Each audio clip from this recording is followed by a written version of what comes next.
Na época que eu estava fazendo vestibular, eu não passei no ITA na primeira vez. E logo na segunda tentativa, já tive familiares me dizendo que eu estava sendo teimoso. Então a pessoa sempre vai carregar essa pressão, se ela resolver insistir. Por outro lado, quem vai colher os frutos da decisão é a pessoa.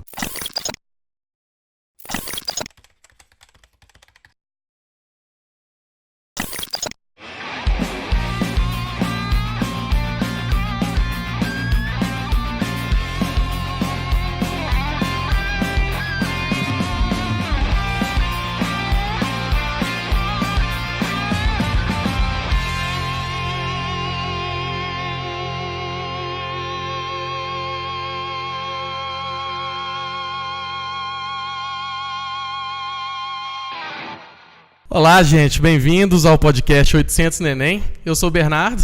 Eu sou o Bruno Lopes. E eu sou o Bruno Werneck. Isso aí. Aqui a gente discute estratégias para você tirar 800 e conseguir sua aprovação em tempo recorde. Certo, Bruno? Hoje o assunto tá chegando aí o SISU, né? O resultado do Enem sai agora dia 17. E vão começar aí a busca pelas vagas. E aí a gente quer conversar com você hoje um assunto muito delicado, que é a segunda opção. O que eu faço se eu não passar no que eu quero? Né? Se eu vou para a segunda opção, para formar logo, se eu não vou. Nosso assunto hoje vai ser isso. Beleza? Para começar, a gente queria saber a sua opinião, né? sobre a gente conseguir atingir a meta de notas, de curso ou não. Né? Porque a segunda opção está ali como uma segunda opção, obviamente, certo?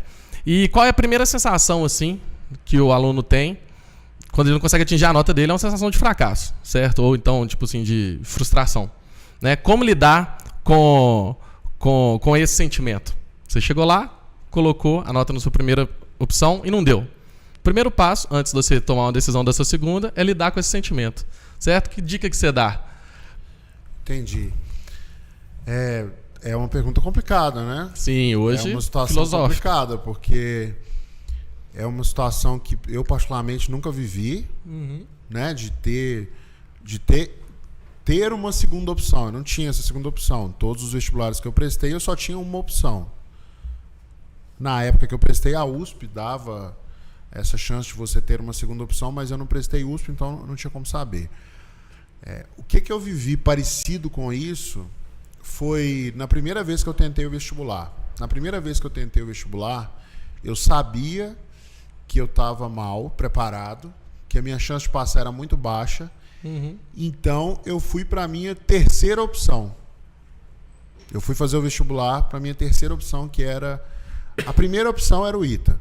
A segunda opção era Engenharia de Controle e Automação na UFMG. E a terceira opção era Engenharia Elétrica na UFMG. Eu fui para essa terceira opção com medo de não passar em nenhuma das duas primeiras, né? Tanto é que na primeira vez eu nem tentei o ITA porque eu sabia que não tinha nem chance. E aí eu não passei nem na primeira fase, eu não passei nem na primeira fase da UFMG, que era tipo um pré-ENEM, sabe? Ela não era nível um pouco abaixo das questões do ENEM de matemática, porém com mais tempo para resolver. Questões bem mais objetivas. Então, pode-se dizer que era mais fácil do que o ENEM. Né? Essa frustração assim, de não passar nem na sua terceira opção, eu vivi. E posso dizer que não é uma coisa boa. Mesmo quando você é ali adolescente, já tem outras preocupações. Eu pelo menos tinha. Tem muita gente que está 100% focado no vestibular desde 16 anos. Né? Eu não estava. Então é difícil para mim falar sobre segunda opção. Mas eu tenho que falar, né? Porque muita gente pergunta e a gente precisa se posicionar em relação a isso.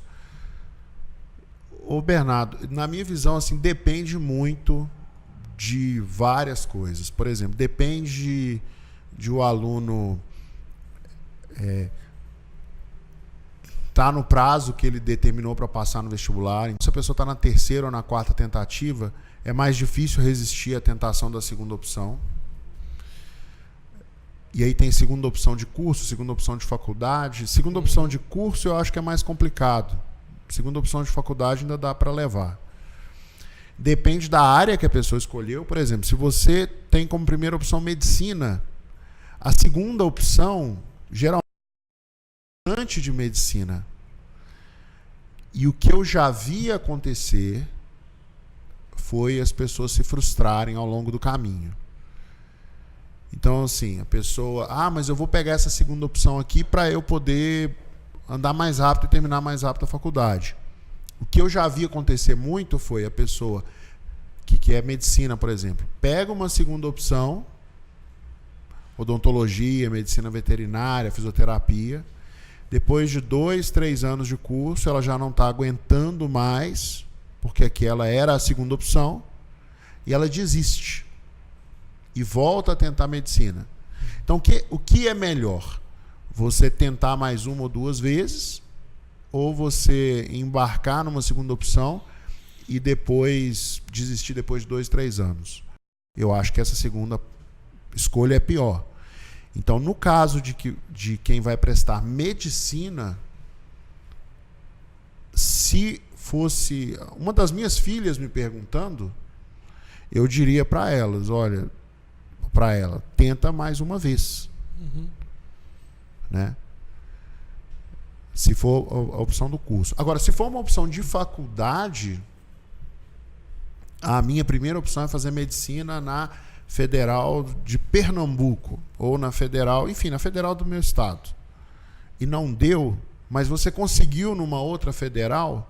A gente teve aluno aqui que a primeira opção era fazer medicina na USP, mas o aluno não conseguiu. Ele conseguiu passar em medicina na Federal de Juiz de Fora.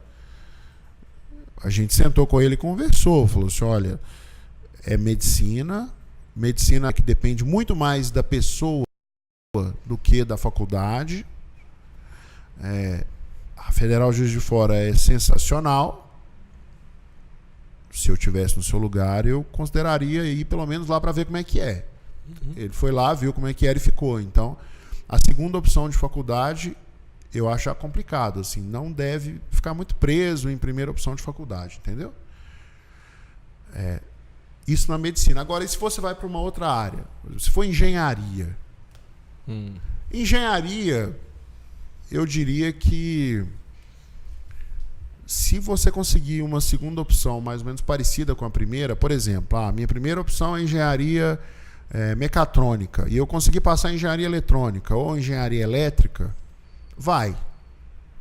Porque a grade é muito parecida e é muito difícil um engenheiro se formar e trabalhar com engenharia no Brasil, né? Exato. Então não precisa ter essa preocupação, entendeu? Porque a engenharia abre tantas portas, mas tantas portas, que não faz tanta diferença a faculdade que você escolheu. Você pode escolher uma não faz tanta diferença o curso que você escolheu. A faculdade faz muita diferença. Diferente de medicina. Em medicina, a faculdade que você escolhe não é tão relevante assim. Agora, em engenharia faz muita diferença no que você vai conseguir construir depois. Uma pessoa que vem com um diploma de uma federal em engenharia, eu costumo dizer que ela fura fila no processo seletivo. Cai na mesa do RH, cai na mesa do gestor. Se pisca ali o diploma de uma federal, ele faz diferença. O gestor olha para aquilo e ele é tentado, entendeu? Uma pergunta que me acometeu aqui. É mais por conta da exigência da universidade, a gente que fez engenharia sabe que ela é gigantesca, certo? Ou da qualidade que o curso... que a gente já discutiu, né? Se exigência e qualidade andam juntos. Ou se é simplesmente um tabu. Você acredita mesmo que as faculdades de engenharia, as federais, né, formam bons engenheiros ou pelo menos bons guerreiros para o mercado de trabalho? Então, assim, o que eu acredito aqui é complicado eu falar, né? Porque aí já entra uma outra discussão. Assim, a gente pode até discutir isso. Então eu vou evitar aqui dar a minha opinião. Eu posso me ater aos fatos. Isso, ótimo, excelente. Mais fácil. Então, assim, para você entrar numa faculdade de engenharia pública, tem um processo seletivo muito rigoroso. Mais rigoroso, em média, do que numa faculdade particular. Né? O processo seletivo da pública é mais concorrido. Quando você está numa faculdade pública, o professor ele é meio imune abaixo assinado por causa de qualidade de aula. Um professor numa faculdade pública reprova 30%, 40% da turma assim, sem perder o sono, né? Tranquilamente. Você já deve ter visto lá na sua faculdade. Lá na faculdade que eu fiz, então, tanto no FMG quanto no ITA, era assim. Isso já bota uma pressão maior, né? E aí você tem um ambiente onde todo mundo passou por essa concorrência, por essa pressão. Imagina que você vai contratar alguém para trabalhar na sua empresa, ou você vai chamar alguém para ser seu sócio.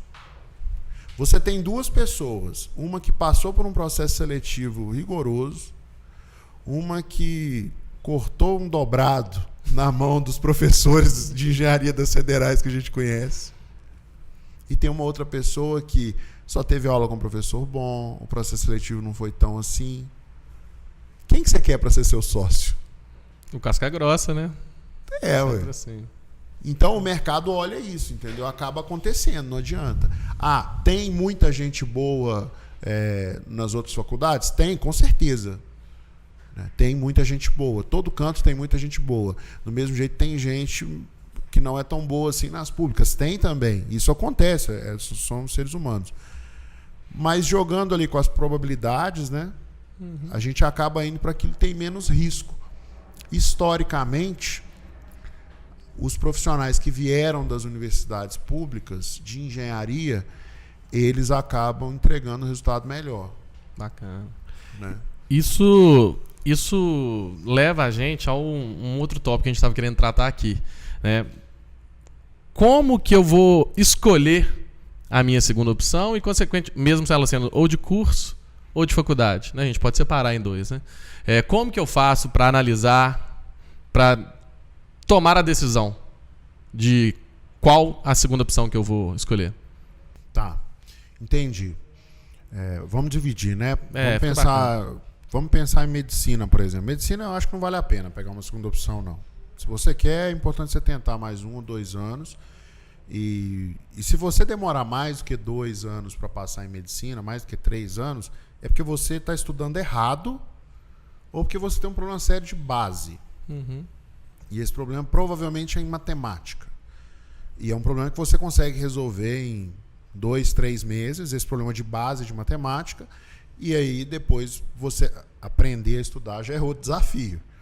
Mas tem um jeito certo de estudar que você consegue passar em qualquer lugar. Então eu vou tirar da análise a medicina para a segunda opção, porque realmente não vale a pena pegar a segunda opção. Medicina, você tem que tentar medicina, ou então você desiste. Ou você vai para medicina, ou você desiste. Não pode ir com o olho no peixe e outro no gato, entendeu? Ou você olha para medicina e vai até o final, ou você resolve, não quero mais, vou seguir outra carreira, e pronto, acabou. Agora, dado que é medicina e você tem outras faculdades para escolher, então a pessoa tem que abrir os olhos para outras faculdades e olhar os prós, né? Porque os contras todo mundo sabe. Vou ter que mudar de cidade, vou perder um conforto, vou ter que cuidar mais da parte financeira, vou ficar longe da minha família. Isso são os contras, né? Agora os prós. Você vai para uma outra cidade, vai conhecer pessoas diferentes, vai se desenvolver como ser humano, vai desenvolver qualidades que você nem sabia que você tinha, vai descobrir, na verdade, qualidades que você nem sabia que você tinha, vai aprender com as outras pessoas vão aprender com você, vai desenvolver essa habilidade de conviver em situações adversas, porque sair de casa é uma situação adversa, vai perceber na sua família um valor que você antes não percebia, porque você está ali o dia inteiro com sua família todos os dias, você vai lembrar, vai descobrir o que é realmente importante, né? Vai ter consciência do que é realmente importante quando você se afastar um pouco da sua família. Isso é muito bom, acaba aproximando mais as famílias. Os seus pais também vão descobrir em você qualidades que ninguém sabia que você tinha. Tem muitas vantagens de sair de casa para estudar. Não é à toa que nos países desenvolvidos as pessoas saem. Na Europa, nos Estados Unidos, as pessoas saem de casa para estudar. Isso é muito bom. Então, se você passou em medicina e mas não passou na sua primeira opção de faculdade, mas passou na segunda ou na terceira, vai ser feliz. Porque medicina proporciona isso. Agora, engenharia. Se você passou numa segunda opção de faculdade, se você está ali em algumas federais, tem algumas federais que são melhores e aí varia muito a área, né? Por exemplo, se você passou para uma área muito próxima da computação e queria o FMG, mas não passou na Federal de Pernambuco, passou na Federal de Santa Catarina, passou na Federal do Rio Grande do Norte ou do Ceará, vai, porque são grandes centros, são centros que formam pessoas muito boas, entendeu? Passou na Federal de São Carlos, vai. Passou em engenharia, não passou na sua cidade, mas passou na Federal de São Carlos, vai. Na Federal da UFMG, de Minas Gerais, Federal da UFMG, na Federal de Minas Gerais, vai também, entendeu? Agora, dentro da engenharia, é bom você escolher 2 ou 3 opções mais ou menos parecidas. Um aluno que gosta muito de elétrica, né? Eletromagnetismo, a física do 3º ano do ensino médio ali, e quer fazer elétrica ou eletrônica e pula para mecânica e ele não gosta tanto da física do 1º ano do ensino médio, pode ser que ele vá sofrer um pouco. É bem diferente. Um é eletrônica e elétrica, é totalmente abstrato, né? Pouco concreto, e mecânica, né? É mais concreto. Mão na massa pra Mão caramba. na massa. Se você é uma pessoa que é mais assim, cientista, acadêmico, né? Não é recomendado ir para engenharia de produção, por exemplo, que é uma engenharia super aplicada no dia a dia e é muito útil. Engenheiros de produção são muito bons, né? Então tem que olhar isso. E um negócio muito importante que a pessoa deve fazer na hora de escolher o curso superior, principalmente se for engenharia, é não olhar para o mercado de trabalho. Como que o mercado de trabalho está agora? Porque, por exemplo, quem entrou no mercado de trabalho, quem entrou na faculdade de engenharia em 2014, a gente ainda tinha uma situação aí interessante na construção civil, né? Não estava tão ruim quanto está agora, né? E tinham vários programas também no curso, né? O programa Ciências Sem Fronteiras, tinham várias coisas que atraíam, vamos falar assim, né? Os estudantes. Isso. Hoje a construção civil não está tão boa assim. Então, a pessoa que entrou lá em 2014, que se formou no final do ano passado, ele não está pegando um mercado de engenharia civil tão bom quanto era lá em 2014, se eu tiver errado, se eu tiver certo. Mas mesmo que 2014 não tivesse muito bom, não estou lembrando agora direito, né? Em 5 anos, na área de engenharia, muda muita coisa. Só tem um curso que a pessoa pode fazer hoje sem medo, que ela vai bombar.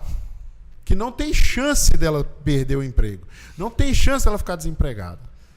Tem um curso que, se você fizer na faculdade, você vai destruir e você vai virar chefe do seu patrão.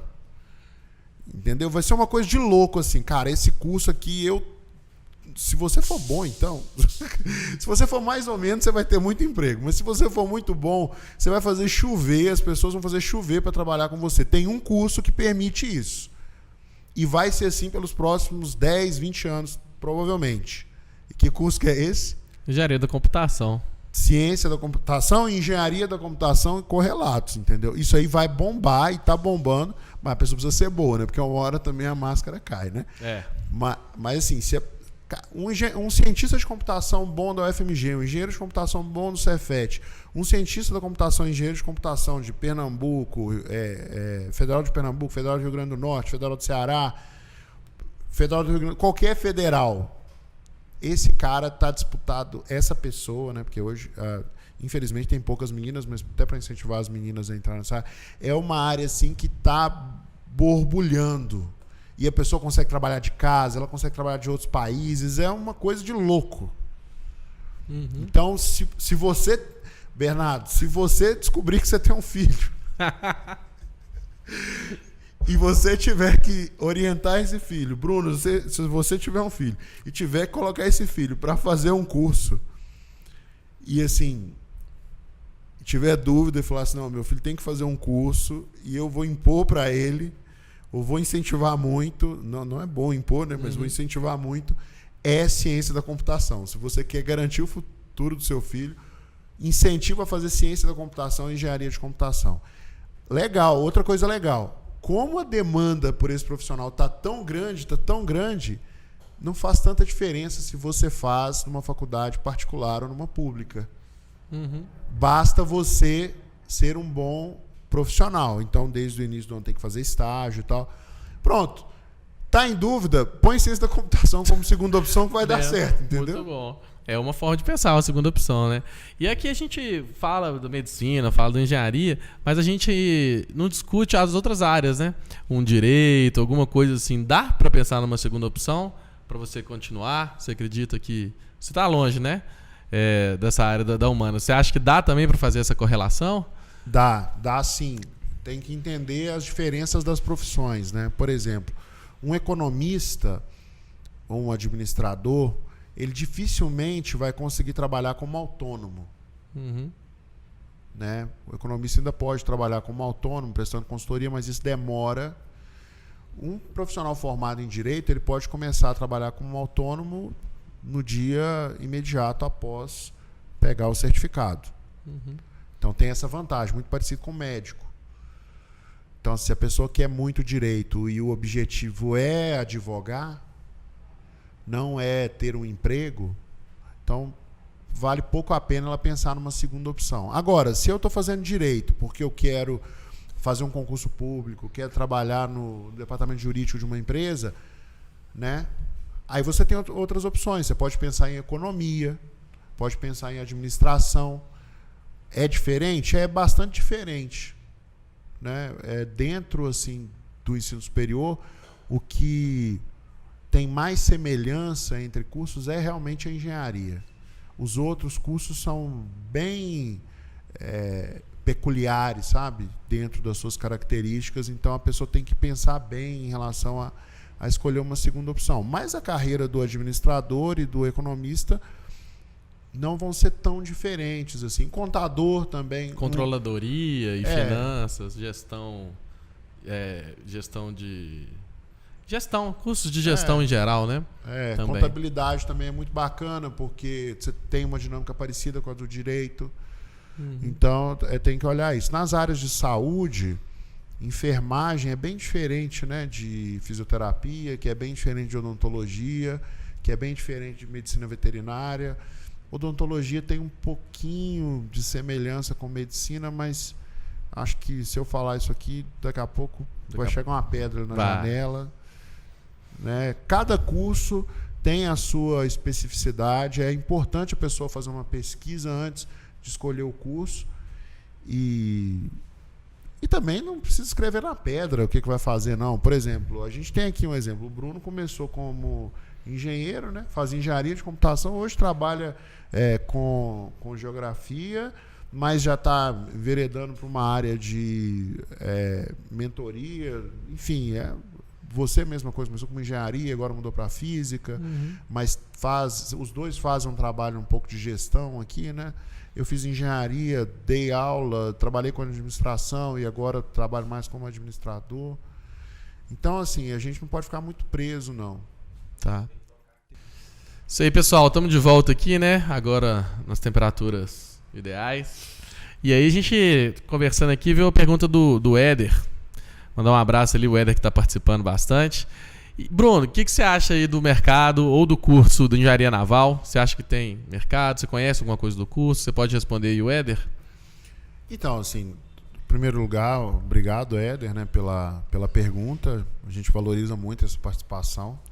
E importante sempre ter mais gente participando, para nós é mais agradável até. A gente prefere. Então, muito obrigado. Cara, engenharia naval. Eu conheço um profissional formado em engenharia naval e ele trabalha num banco como gestor de risco, de crédito. Né? Por que eu quis citar esse exemplo? Porque a engenharia ela permite uma versatilidade assim, muito grande, né? Por parte do profissional. Então, o profissional pode atacar e trabalhar em várias áreas. A engenharia naval acaba dependendo um pouco do mercado de petróleo, né? Então, quando o petróleo está aquecido, você tem muita oportunidade para engenheiro naval. Mas engenharia naval é muita mecânica, né? Estuda aerodinâmica também. Acho que tem muito mercado, né? Se a pessoa quiser trabalhar só com engenharia naval, talvez você tenha uma oscilação aí por causa da economia.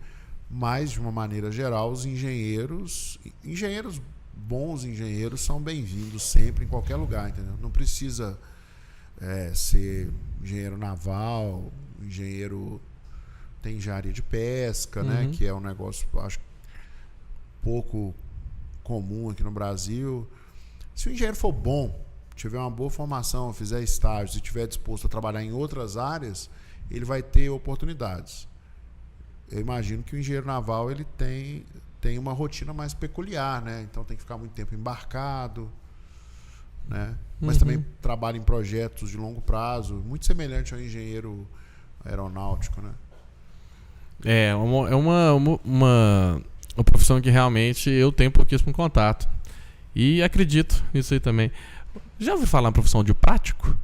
Já. Prático. Será que ela ajudaria? Porque o prático tem que saber ler carta náutica, tem que saber bastante de física e ter uma noção bastante de gestão, né? Física, mecânica, todas essas coisas, leitura de mapas, escalas. Pode ser uma também, porque prática é concurso público, se eu não imagino. Prática é tipo um concurso público, né? É tipo mesmo, né? Porque é cheio dos... Porque ele não chega a ser um concurso público, mas também não deixa de ser um concurso público. Então é tipo um concurso público. Eu não sei o que o pessoal estuda em engenharia naval. Mas se fosse para eu chutar uma engenharia mais próxima do trabalho do prático, que é uma pessoa ali que vai num barco menor, o que o prático faz, né? Ele vai num barco menor conduzindo um navio por uma região que o piloto do navio geralmente não conhece, né? O capitão do navio geralmente não conhece. Então ele vai conduzindo, é uma região de menor profundidade, então para evitar que o navio fique encalhado. E é uma profissão que exige sacrifício, né? Porque você tem que ficar ali 15 dias embarcado, 20 dias embarcado. Mas é uma profissão que ganha muito dinheiro. Muito. Se bobear, acredito que é a profissão, financeiramente falando, que melhor recebe no Brasil hoje. Pode fazer algumas pesquisas, assim, uns top 3. Com certeza. Aí. É tanto no Rio de Janeiro, né? Nós temos muito práticos. Tava conversando disso outro dia. E é realmente uma profissão muito bem valorizada financeiramente. Tem 3 caras que estudaram comigo no ITA, na minha turma, que são práticos. 3. Sério? Não, tem 4. Tem 4 da minha turma que são práticos.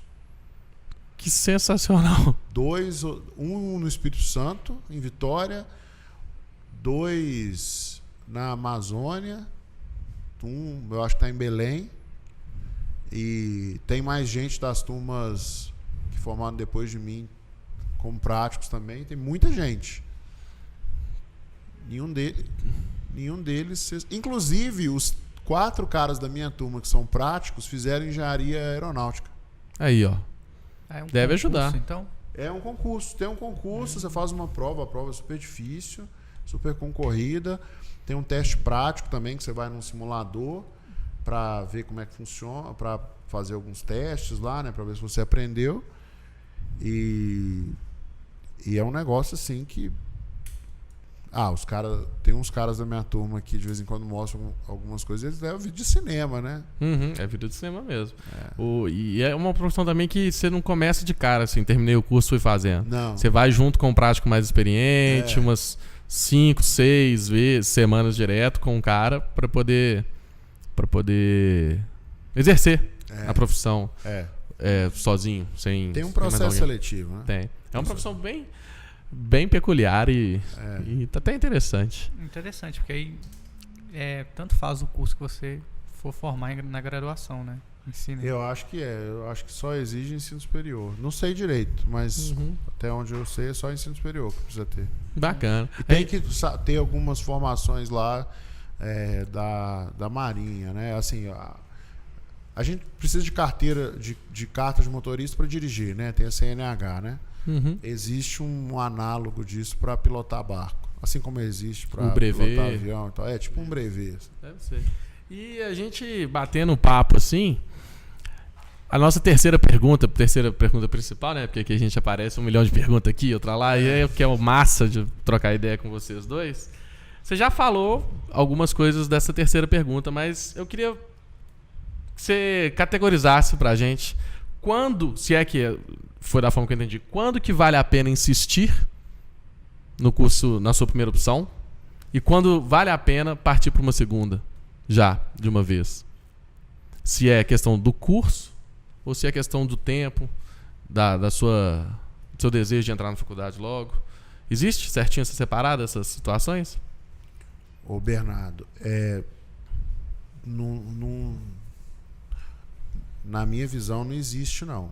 Depende muito da pessoa, do quanto a pessoa está disposta a insistir, né? De quão próximo a pessoa está chegando no objetivo. Na época que eu estava fazendo vestibular, eu não passei no ITA na primeira vez, e logo na segunda tentativa já tive familiares me dizendo que eu estava sendo teimoso. Então a pessoa sempre vai carregar essa pressão, se ela resolver insistir. Por outro lado, quem vai colher os frutos da decisão é a pessoa, né? Se eu não tivesse passado, quem ia viver as consequências era eu. Se eu tiver, como eu passei, quem viveu as consequências de ter passado fui eu. Então a pessoa precisa seguir aquilo que ela quer. O mais importante que eu vejo de tudo nesse processo é uma coisa que é difícil, né, a gente fazer hoje em dia, com tantos estímulos que a gente tem recebido, de desvalorização da família. O mais importante é reunir com a família, sabe? É sentar com os pais, abrir o coração, se colocar no lugar de filho, entendeu? É tão bom você poder, dentro ali da sua família, se colocar na posição de filho, né? Que tem alguém para te dar um suporte, realmente abrir seu coração, entendeu? Chegar para os seus pais e falar assim, olha, eu estou nessa dúvida e ou eu preciso do apoio de vocês para continuar lutando, ou eu preciso de um conselho para saber o que fazer, eu preciso de ajuda. Então, abrir o coração para a família e discutir junto com a família, porque no final das contas, quem está disposto mesmo a se sacrificar por nós são os nossos pais. E isso é um negócio assim que a gente pode afirmar com 90% de certeza que os pais estão sempre dispostos a se sacrificar pelos filhos. Então, eles vão, em geral, eles vão dar uma opinião, vão se posicionar com bastante altruísmo, entendeu? Então, é importante a pessoa fazer isso. No momento da dificuldade, volta para o seio familiar e toma a decisão ali dentro da família, na mesa do jantar, na mesa do café da manhã, na mesa do almoço, enfim, a oportunidade que você tiver. Isso dando uma opinião que é a opinião principal, né? Agora, dando um palpite. Um palpite. Se o seu objetivo é engenharia, olhe com carinho as segundas opções. Não vai ter tanto problema, entendeu? Não vai ter tanto problema se você quer engenharia elétrica, mas faz engenharia eletrônica. Quer engenharia mecatrônica e faz engenharia elétrica. Quer engenharia da computação e faz ciência da computação. Não vai fazer tanta diferença, não. Mas nos outros cursos é bom pensar 2 vezes antes de buscar uma segunda opção.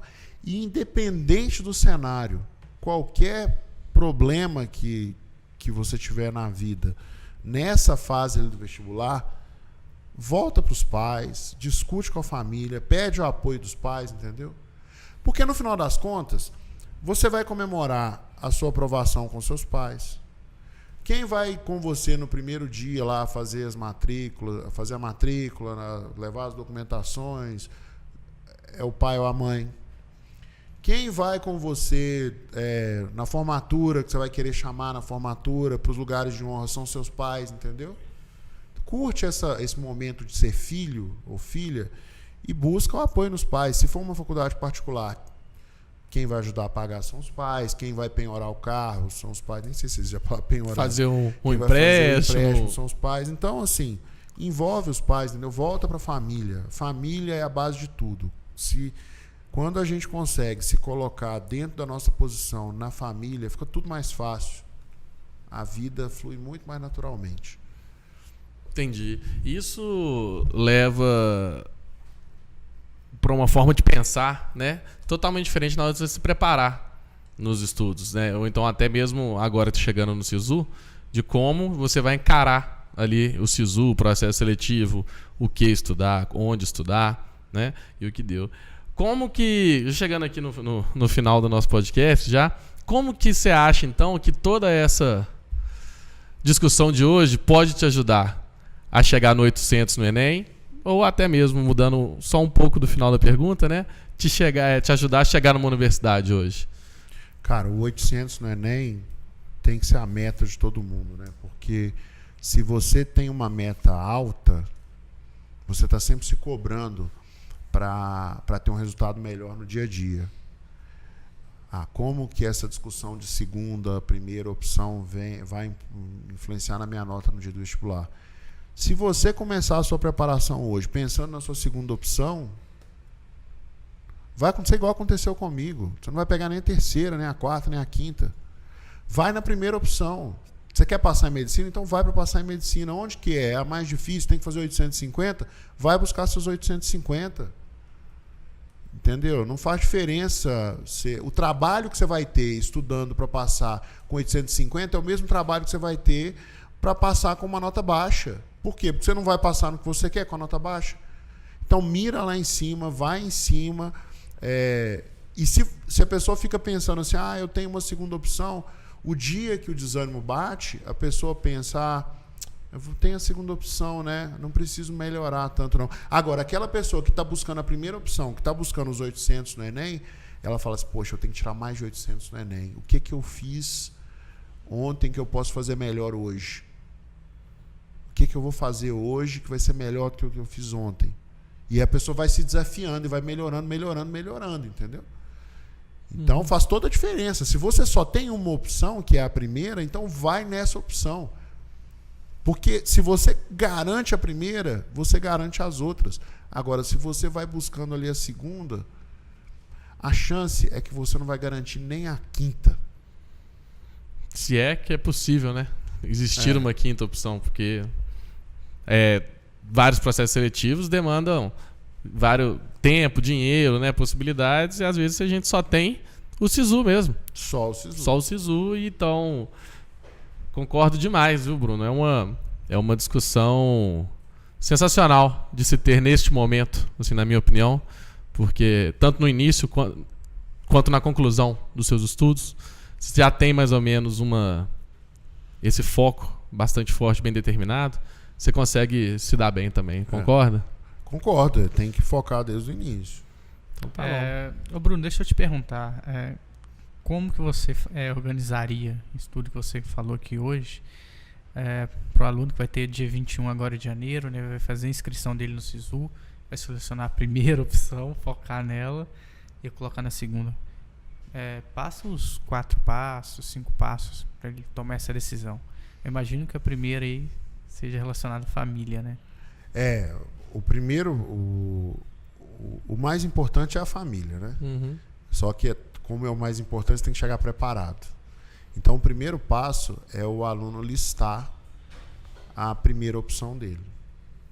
E dentro da primeira opção, pode ter mais de uma opção. Então, por exemplo, para um aluno talvez não faça diferença fazer medicina na UFMG, na Federal de Juiz de Fora e em Ouro Preto, que são muito próximos. Então, monta ali a lista. Primeira coisa, monta a sua lista de primeiras opções.